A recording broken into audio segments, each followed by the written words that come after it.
Greetings, everyone. Welcome to another edition of the show that helps to share with you everything that should be done before saying I do. This is Before I Do live on the Couples Academy Network. My name is Walter Jennings. Yes, and my name is Charmaine Jennings. We are super excited to have you with us tonight. This show is meant to be interactive. It's specifically this show because it is the last show of the month, and this is our Q&A night. So what does that mean? That means I'm just going to ask the question and give the answer all at the same time. That means that any question that you have, we want to hear it. So let's go. Post your questions.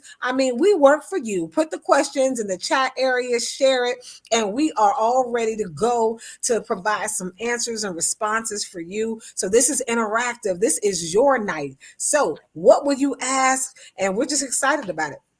We are here to help facilitate courageous conversations on dating and relationships. So whether you are dating, in a relationship, single, not really sure what's out there or what you want to do in the future, our responsibility, our honor, our charge is to help you have these conversations about your relationship. Because as Charmaine always likes to say, even if you are not in a relationship with anyone else, you are in a relationship with yourself. So once again, This is our Speak Now Q&A night, which happens the last Wednesday night of every month. So if you have a burning question, please be sure to put that in the chat and we will go ahead and be sure to share that. Now, Charmaine, you are not here with me in person right now, and I am missing you.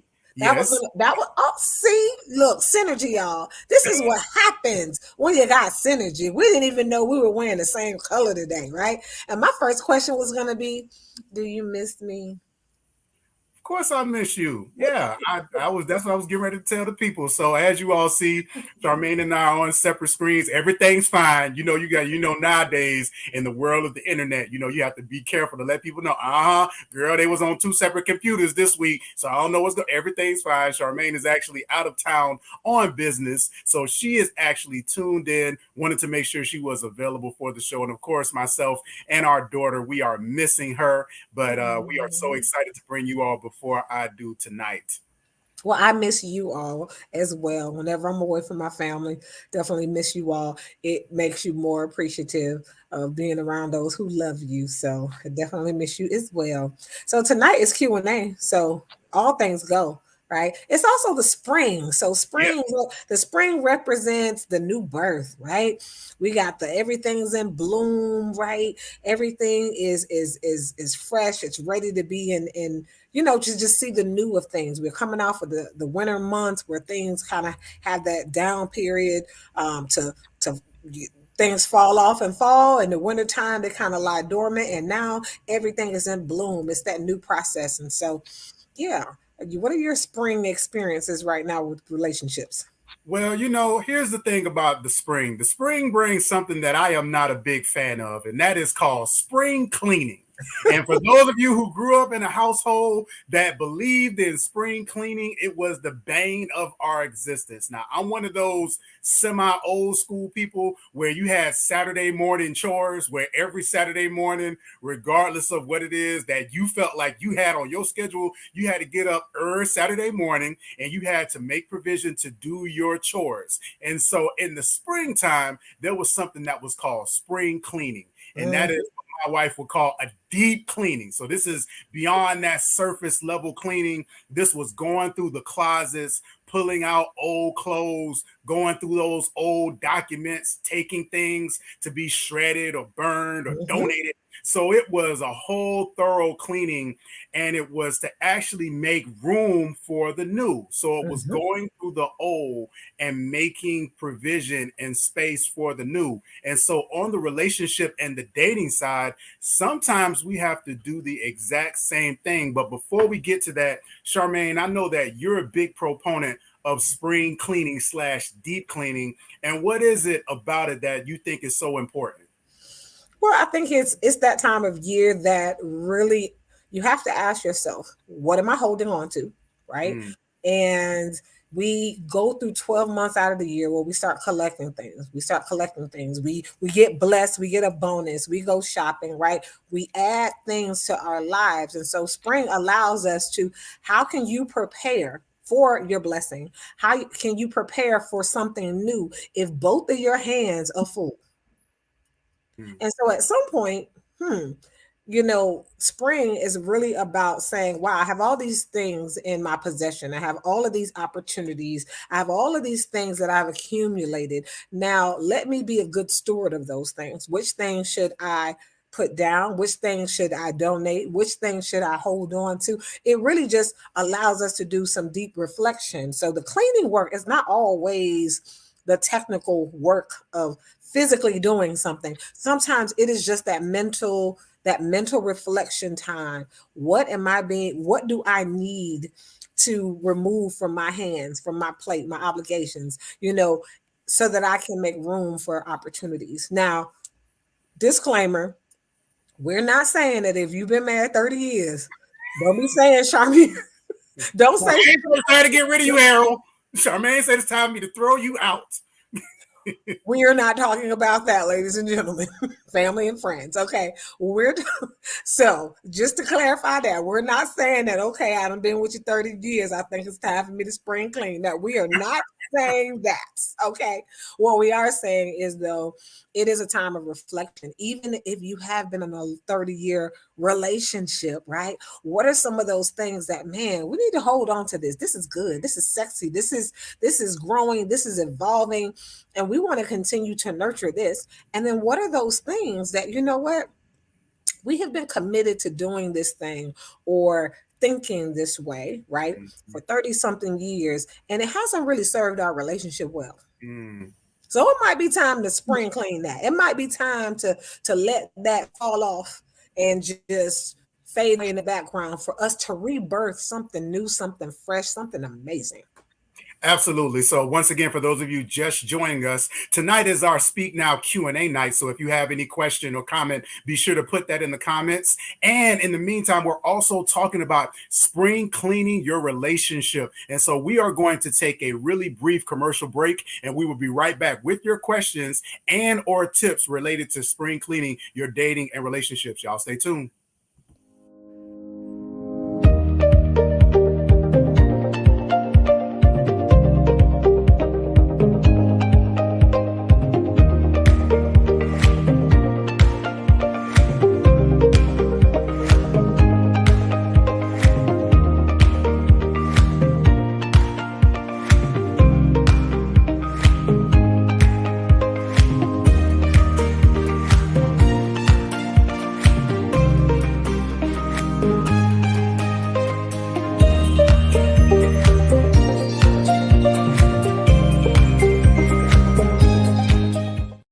Welcome back to Before I Do, everyone. This is our Speak Now Q&A night right here on Before I Do. And we were talking about spring cleaning your dating and your relationships. And so, Charmaine, you were making a really great point that in relationships, we oftentimes can fall into these patterns and these habits of monotony and ritual, where there are certain things that we're holding on to, not necessarily because they're serving us well, but actually because it's something that has just become a part of our routine.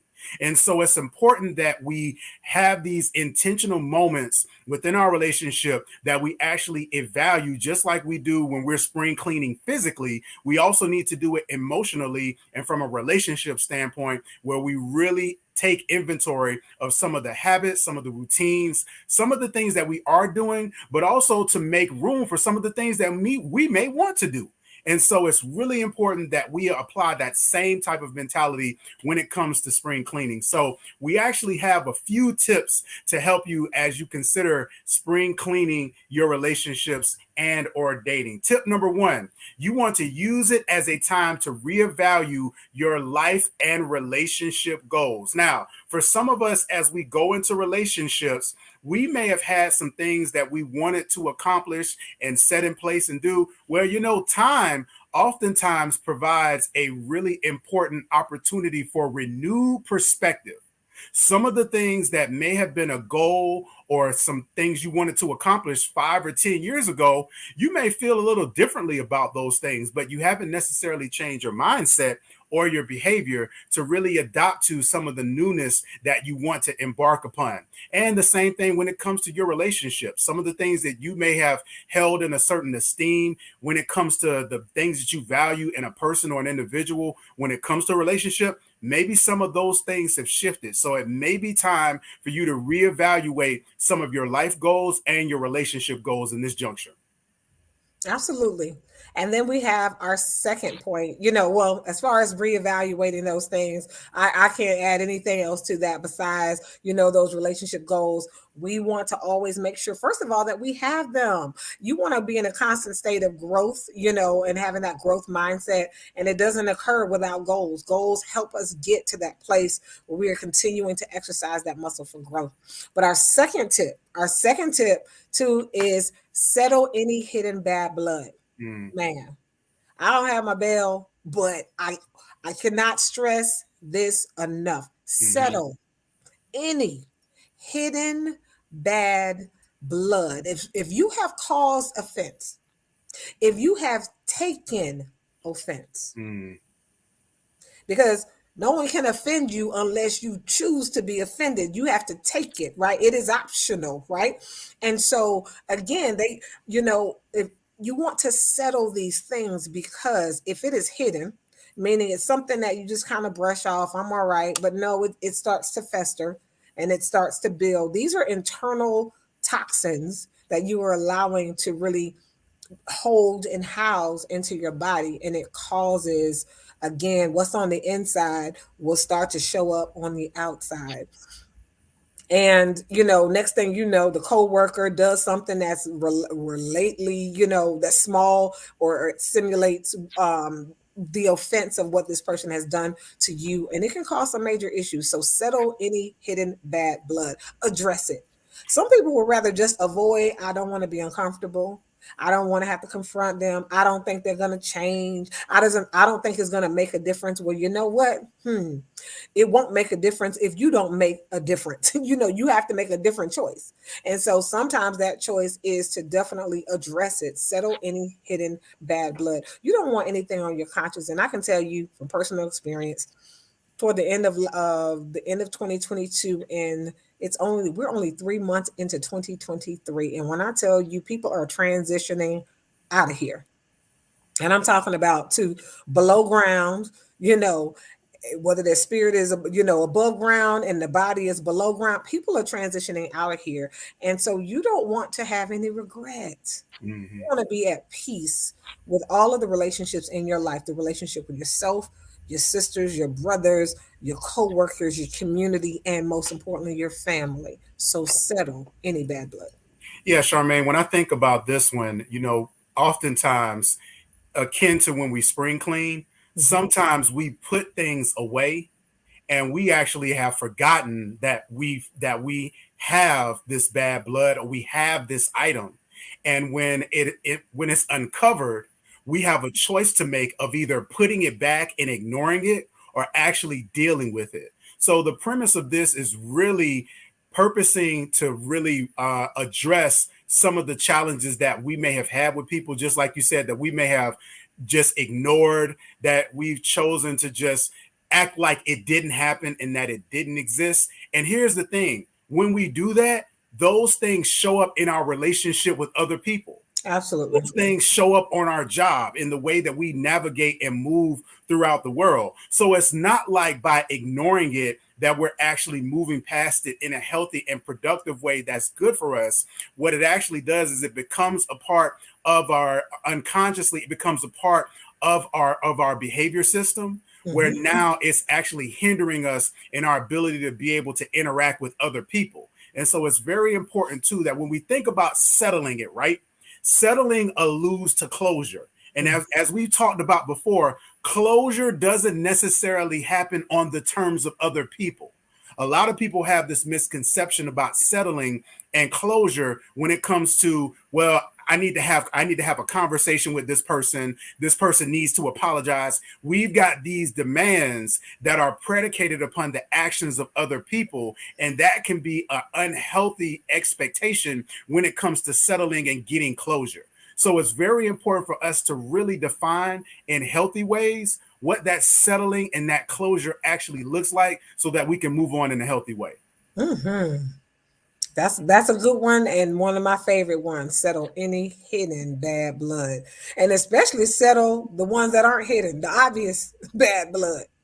All right, now with this third one, I'm gonna warn y'all. We're gonna step on a few toes. We're gonna some of y'all when you see this, Let's we do start it. talking about this a little bit. It's gonna be a couple of ouches in there, so get ready. Tip number 3 for spring cleaning your relationships and your dating life: emotionally declutter your electronics. There are some text messages that some of us are holding on to. There are some emails that some of us have been holding on to. There are some photos that some of us have been keeping, and various things that are not necessarily healthy for us in us being able to move on in our life and in our other relationships. So it may be time for you to go through your phone, take a look at some of those messages, take a look at some of those photos, and maybe it's not deleting it, but maybe it's moving it to your cloud. Maybe it's putting it in a digital folder so that you don't necessarily have it so readily accessible. So it's putting it in the closet, because when you talk about spring cleaning, right? Usually physically you have a keep pile, a store pile, and a donate pile. Or I'm sorry, as my wife likes to say, a trash pile, a donate pile, and a keep pile. And it's the same type of mentality when we talk about decluttering our electronics, right? Where when it comes to some of the messages that we're keeping, when it comes to some of the photographs that when we get in these certain places, become a crutch to us, and we start leaning on some of those things, it's really important that we analyze and take an inventory on if those things are really healthy for us in the space that we are in life. Absolutely. And so, electronics can be tough, right? We Mhm. are being groomed and conditioned to be kind of digital hoarders, right? Mhm. You don't ever delete it, you keep it in the cloud, you store it, you store it. We're paying for storage at this point, right? Because we don't want to miss a memory or a moment. The challenge is again, how is it serving you? you Mhm. know so when we talk about decluttering, we often have to go through the process of saying, I have to release this, I Mhm. keep this, right? And sometimes if you're keeping a picture of that ex, if you're keeping, some of those memories, of maybe situations that were hard, that were painful, only what you need to put on which one of those three piles. This needs to be deleted. This needs to be archived. And this, no, I really want to keep this close to my heart, because so I'm going to keep this in my inbox. Absolutely. You all are tuned into Before I Do. Charmaine and I are all up in your spring cleaning, relationship, and dating business. We are talking about tips to help spring clean your dating and relationships. Also, if you have a question or comment, be sure to put that in the chat and we will be sure to get to that. In the meantime, we are going to take another quick commercial break and we will be right back with more Before I Do. I do. Welcome to the Couples Academy app. The Couples Academy app is your go-to hub for how to do marriage right. Get started with our app today by perusing our amazing features that conveniently allow you to connect.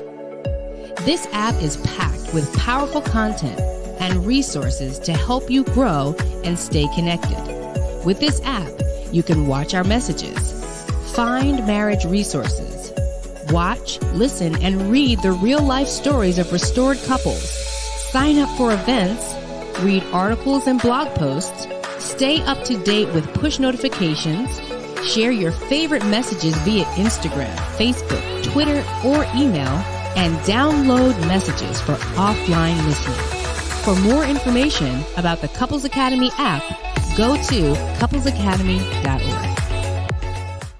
Welcome back to Before I Do. Tonight is our Speak Now Q&A night, and we're also talking about tips to spring clean your dating and relationships. So we went over the first three, have three more for you all. And again, hopefully you all are getting a lot out of this. Very important as we go into this springtime. And so we have tip number 4. Tip number 4 is, now again, we're stepping on some toes because this is and Charmaine can definitely attest to this one with the analogy that I I am getting ready to use. Treat your partner in their love language. Now, Charmaine, you speak another language, right? You are fluent in Spanish, correct? Yes. Now, I need you to back me up on this. Now, one of the bad negative reputations that we as Americans have is that when we go to other countries, we expect individuals in those other countries to speak English. Absolutely.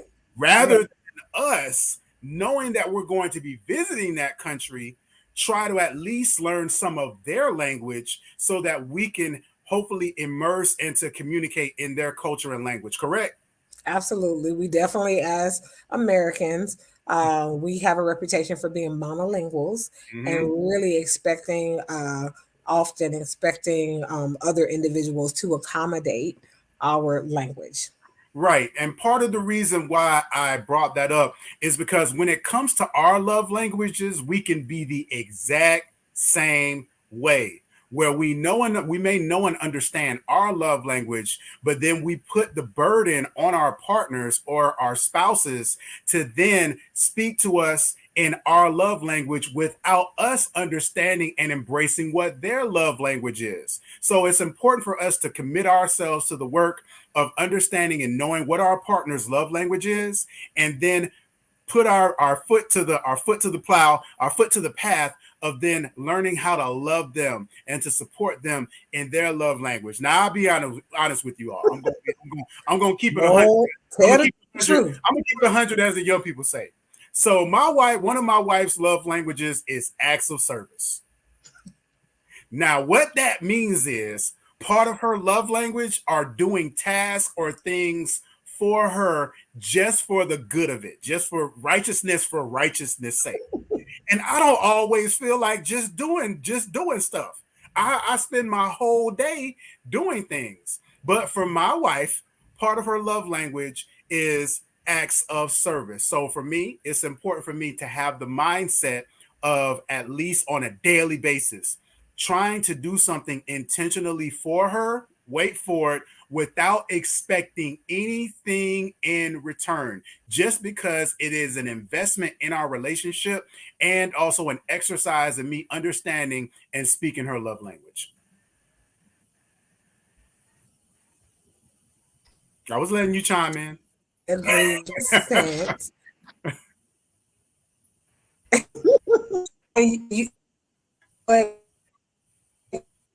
you not married and just in dating and just with our experiences and relationships when we're together, to be honest, we love languages. So that is one thing that we as practitioners we do with our clients. We ensure that you all are aware of your love language and really help couples to cultivate how to love your partner in the way that they experience love. Pretty much, how is it good to love somebody in a way that they can't even understand? So if we did the show tonight in Arabic and you don't speak Arabic, right, you would have some challenges really fully engaging into what's happening. And so the biggest thing is, you have to engage and learn what your partner's love language is and be committed to that so that they can actually experience the love. They're not going to experience the love if you're not really working towards understanding their love language. Absolutely. Yeah. All right, Charmaine, I'm going to throw number 5 to you. Okay. All right. So tip number 5 is practice radical self-acceptance. You know why you gave this one to me? Because when it comes to be honest, it is easy to say it, right? But to walk it and talk it and to live it and to, really allow this to be a part of your day to day, it requires some practice. You grew up, right? There was an expectation when you were a child. Adults were supposed to nurture you, to affirm you, to keep you safe and secure in your physical environment. Your emotional well-being was the responsibility of the adults. Really, all of your areas of well-being was the responsibility of an adult. And guess what? Number 5 says you need to practice self-acceptance. It literally is your responsibility at this point. And self-acceptance is really being honest with yourself. If you're goofy, man, accept it. Be like, I am goofy. But guess what? People need to be more goofy in their life. And you know what? And if you would accept that you were goofy, you really would bring joy to people that you encounter on a day-to-day basis. If you accept that you are a funny person, you know what? You will put a smile on your face. So thank you to those of you who accept who you are radically, because we enjoy comedians. We enjoy the person that gets us to smile when we're so serious in our day-to-day. We enjoy that person that you're always the encourager, right? And so when I'm starting to feel a little down or whatever, this is the person to be like, oh, no, no, no, not on my watch. You know, you can do this, right? So when we all accept, wow, the beauty, the power, the essence of who we really are radically, man, no one would be anemic. No one would be anemic of the very things that continue to help us to be balanced and healthy. And so please, you want to accept those things about you, and really not just the good things, but even the struggles. Accept those as well, because until you can't change what you won't accept. That's a Dr. Phil line right there. And so when you accept even your struggles, they become goals to strengthen those muscles. But as coaches, as relationship coaches, doing one-on-one work with women and men, that is big. You have to accept and own who you are. Your perception is your reality. And if you operate in denial, then guess what? We can't get the work done.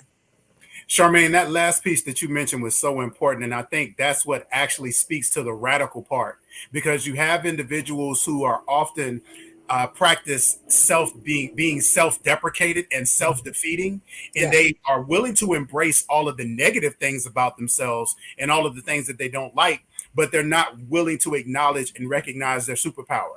And then you have those individuals who are so fueled by their ego that they embrace all of the great things about themselves, and they have this really powerful positive picture of themselves without embracing some of the challenges and how people may indicate how they may show up in relationships. So part of being radical is exactly what you mentioned, is being able to acknowledge and accept both sides. Now, what that means is I am committed to the work of not only the superpowers and the positives and the abilities that I have, but I also am mindful of my challenges, and I'm going to continue to work on those things as well. So it's making sure that I'm embracing both sides.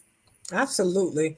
And I just love this piece because, again, I believe that, professionals in this arena, we know that this is such a critical piece, and really all of the others, right? How can you settle bad blood if you won't even face yourself in the mirror? This is literally asking you to put a mirror in front of your face and embrace all of you. And that your relationship with yourself is very important. It is above the other relationships, because how you treat yourself really is going to be a parallel reflection on your interactions with other people. Absolutely. And our last tip for spring cleaning your relationships and dating is to go for counseling. Now, we know for many cultures and many groups, counseling can be a really taboo topic and subject, but trust me, counseling is such an important part of not only your relationship and being able to have a neutral third party to help you really see some things to help to grow in your relationship. But also, one of the things that Charmaine and I do in our one-on-one sessions is that we really affirm and help individuals to recognize who they are, how they may be changing, how some of the perceptions that they have of themselves, and as we talked about, even with life and relationship goals earlier, they may have shifted, but they haven't recognized it. So it's really important to make sure that you are partnering with an individual, partnering with the firm like the Couples Academy, that are going to walk with you and helping you to understand who you are and how you see the world. Yes, and even getting more granular, because not just who you are, but let's go even deeper. Who you are in this season of life. We encounter so many things. When you're in your 20s, you're in one season of life, but then when you transition to the 30s, things get a little different. You transition to the 40s and things get even more different, right?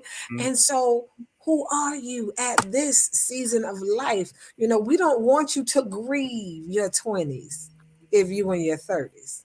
We don't want you to grieve your 60s, you know, because you're in your 70s, right? We don't want you to grieve because your child is now an adult and then moving out of the house. See, all of these seasons, like we're in spring now, we're on the rebirth, right? The birthing out of something new. And so, yes, there comes a time where we're sad about the changing of the seasons because it comes with different weather. It requires us to wear different clothing. It requires us to really sometimes have limited, interactions with certain people during certain times of the year. But going along with the metaphor, life really is going to bring a diverse list of experiences. And so counseling can really support who you are in this season, in this life cycle. What do you need now that you didn't need 10 years ago? What are you learning about yourself in this season now? Maybe I loved my job. My relationship was great, but in this season I'm grieving. I'm going through something. And counseling really helps to support, to build you up, to empower you, to make sure that you are, again, Hassani and Danielle talks about getting that PhD. Counseling will really help you get not just a PhD in your partner, but in yourself. Absolutely. So we are your Couples Academy practitioners, and we are here to actually partner with you in your individual and relationship journey. So be sure to reach out to us at couplesacademy.org. Be sure to schedule a session with us. We love, again, partnering with individuals and helping you to get to know you. And also, as Charmaine mentioned, in this season of your life, how have you changed and what do you need right now? Hey, everyone. Thank you all so much for tuning in to tonight's Before I Do. Be sure to check us out next week for another great episode. My name is Walter Jennings. My name is Charmaine Jennings. And we are your Couples Academy practitioners right here at Before I Do. And we look forward to seeing you guys again next week. Good night, everybody. Night.